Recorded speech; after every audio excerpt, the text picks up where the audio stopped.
नमस्कार, स्वागत आहे तुमचे आमच्या चॅनेलमध्ये। आवाज महामुंबईचा, शोध बातमीचा, कौल मनाचा। चला तर मग आमचे चॅनेल शेअर करा, लाईक करा आणि सबस्क्राइब करा। धन्यवाद। नोकरी सोडून IT इंजिनियर शेतात। देगलूर तालुक्यातील मौजे खुतमापूर येथील उच्च शिक्षित विनायक विद्यासागर पाटील IT क्षेत्रामध्ये वार्षिक 36 लाखांचा पॅकेज सोडून शेतकऱ्यांच्या हितासाठी शेतात रमला असून नैसर्गिक आणि शाश्वत शेतीला प्रोत्साहन देण्यासाठी कपाशी आणि तूर पराठीच्या वेस्टेजपासून बायोचार निर्मिती दिनांक 26 ऑक्टोबर 2025 रोजी मौजे वजर येथे कृषीटेक शेतकरी उत्पादन कंपनी व बायोचार बाईट यांच्या संयुक्त विद्यमाने शेतकरी संवाद बैठक घेण्यात आली। कंपनीचे सर्वेसर्वा विनायक विद्यासागर पाटील यांनी वजर येथील हजारो शेतकऱ्यांना मार्गदर्शन केले, तर वजर पंचकृषीमध्ये हजारो हेक्टर कापसाची लागवड होते। शेतकऱ्यांसमोर अनेक अडचणी आहेत हे लक्षात घेऊन पराठी आणि तुरटीच्या वेस्टेजपासून बायोचार निर्मितीचा संकल्प केला। त्या संदर्भात परिसरातील शेतकऱ्यांची बैठक बोलावण्यात आली होती। यावेळी विनायक पाटील यांनी सखोल असं मार्गदर्शन केलं। कपाशी पराठी उपसणे नंतर त्याला जाळणे असा हा शेतकऱ्यांचा अनावश्यक खर्च होत होता।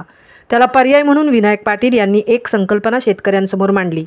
विनायक पाटील स्वतः शेतकऱ्यांच्या बांधावर जाऊन पराठी शेतकऱ्यांकडून खरेदी घेतील आणि त्याचा मोबदला सुद्धा शेतकऱ्यांना देतील असे आश्वासन दिले आणि त्याच वेस्टेजपासून बायोचारची निर्मिती करून ते पुन्हा कमी दराने शेतकऱ्यांना घरपोच पोहोचवतील।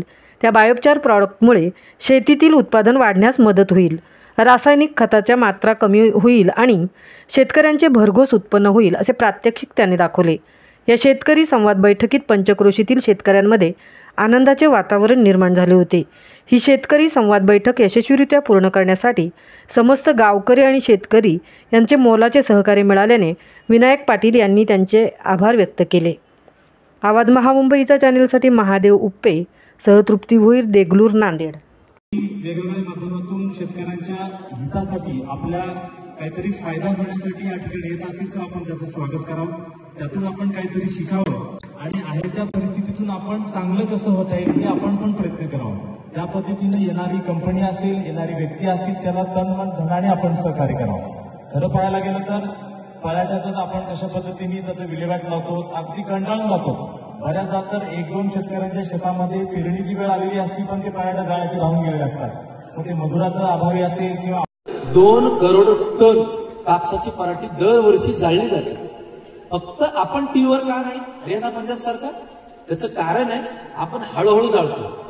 15 जिल्ह्यामध्ये मराठवाडा आणि विदर्भात 36 लाख हेक्टरमध्ये कॉटनचं कल्टिव्हेशन, एका हेक्टरला 2 टन पकडला तर ही कॅल्क्युलेशन 2 करोड टनच्या आसपास जाते।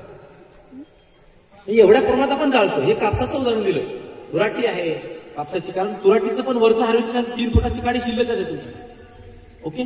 आणि ह्यामध्ये मी अजून पण प्रयत्न करतोय की तुम्ही कापसाची पराठी काढून ठेवताय, ह्याच्यामध्ये अजून काय मदत करता येईल का?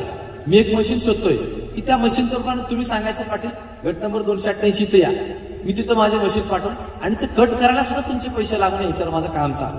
पुढच्या महिन्यापर्यंत मला त्याचं पण मला वाटतं सोल्युशन मिळेल। त्याचे 1000-1200 वाचले, जाळ्याचे 1000-1200 वाचले आणि जात असताना तुम्हाला 2 पैसे मिळाले आणि बायोचारची 20 किलोची बॅग परत तुम्हाला रिटर्न। ज्याला हवी त्याच्या एक कामामध्ये म्हणजे रूपांतर होतंय आपलं, ओके।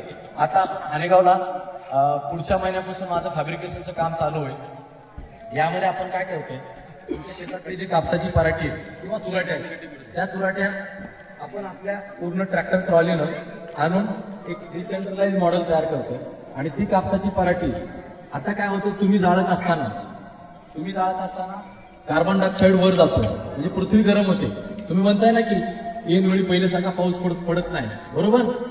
तर आपल्याला ते वर जाणारा कार्बन डायऑक्साईड किंवा पृथ्वीला थंड करायचं, मग काय करायचं, मी पण तुमची पराठी आणून जाळणारच आहे, पण तुमच्या आणि माझ्या जाळण्यामध्ये फरक काय, ओके? तर मी जाळत असताना कार्बन डायऑक्साईड जो वायू आहे जो गरम